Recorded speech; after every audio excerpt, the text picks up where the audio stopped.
Francis പാപ്പ December 26-ന് റോമിലെ റബീബിയയിലെ ജയിലിൽ വിശുദ്ധവാതിൽ തുറക്കും. പാപ്പ വിശുദ്ധവാതിൽ തുറക്കാനെത്തുന്നത് കാരുണ്യത്തിൻ്റെയും പ്രത്യാശയുടെയുമായ ഒരു ദൗത്യമാണെന്ന് ജയിൽ അധികൃത സാറാ ബ്രുണേത്തി പറഞ്ഞു.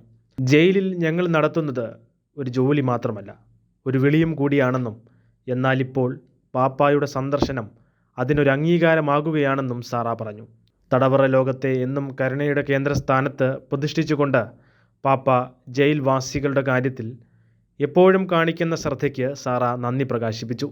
ജയിൽ പോലീസിൻ്റെ ഔദ്യോഗിക ചിഹ്നത്തിലുള്ള 3 തീജ്വാലകളെക്കുറിച്ച് പരാമർശിച്ചുകൊണ്ട് അവ തങ്ങളുടെ ദൈനംദിന ജീവിത ദൗത്യത്തിൽ ജ്വലിക്കുന്ന പ്രത്യാശയുടെയും കാരുണ്യത്തിൻ്റെയും അഗ്നിനാളങ്ങളാണെന്ന് സാറ പറഞ്ഞു.